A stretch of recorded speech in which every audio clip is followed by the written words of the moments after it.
Now from the Boston Museum of Science, Sci-Tech Today on NECN. Well, the first day of spring is tomorrow, which means bathing suit season must be right around the corner. So today, live from the Museum of Science, it's Sci-Tech Today, the swimsuit issue. And joining us now from the museum's Gordon Current Science and Technology Center is Alex Fiorentino, our nanotechnology correspondent. Good morning, Alex. Morning, Leslie. And I understand you are a brave man and you're wearing a bathing suit. I am trying. It's all because of the swimsuit issue. So, as many sports fans will know, Sports Illustrated magazine every year comes out with a special swimsuit issue. And we decided that we were going to not be outdone by supermodels, and we were going to put together our own swimsuit issue. And so, obviously, what we like to talk about is high-tech. So we're talking about high-tech swimsuits. And one of our favorites this year came from a company called Sun-Dry Technologies. And why are you interested in this swimsuit particularly? What does it do? Well, it may not win any beauty pageants or take home any world records, but what's amazing about it is that actually it's a swimsuit that doesn't get wet.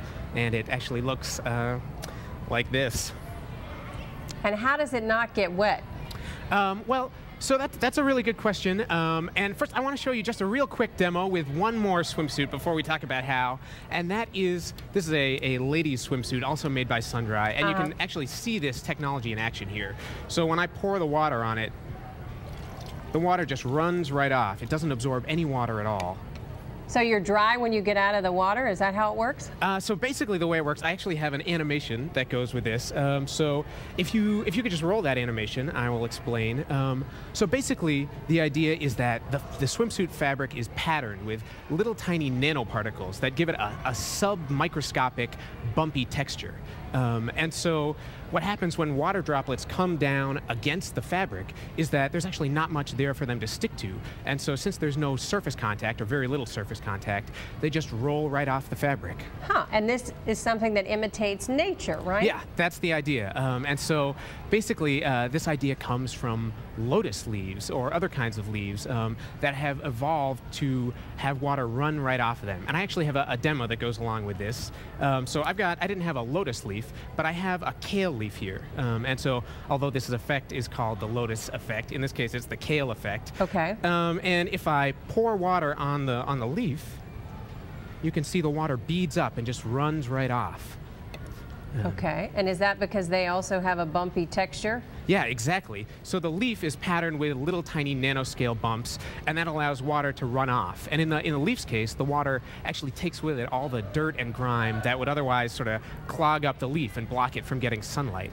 Okay. I actually, I know I'm wearing a tie, which seems a little funny with a swimsuit, but I have one other piece of clothing here that also uses nanotechnology. And believe it or not, it's this tie. It's pretty amazing. But this tie is also patterned on a tiny nanoscale level.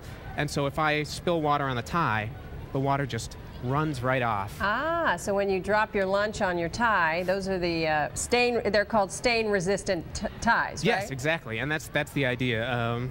It blocks the stains, and then the water and anything else that's like water just runs right off. Okay, so back to the bathing suits now, and what's the advantage of this, or is there an advantage for, say, swimmers, professional swimmers, or people competing? That's another great question, and for that I have one more swimsuit to show you. That is this swimsuit, the Speedo Laser. This is the swimsuit that Michael Phelps and lots of other athletes wore in the Olympics and to break world records. And this is also, believe it or not, patterned with nano-engineered bumps. And actually the Boston College swim team was kind enough to loan this to me for the day. But so if I were to pour water on this, it would just run away as well. And the idea is that by preventing the suit from absorbing water, the fabric actually keeps it light and fast underwater. Pretty interesting. And if people want to learn more about this, where can they go? A good place to go is www.sundrytechnologies.com. That's the website for the company where I got my suit. And also you can just search for Lotus Effect and learn a lot. So no more sitting around in a wet swimsuit. That's the idea. Yep. Thing of the past. Alex Fiorentino, our nanotechnology correspondent, thanks so much for joining us from the Museum of Science. And you be sure to join us every Thursday morning at this time for Sci-Tech Today, or log on to the Museum of Science website at mos.org.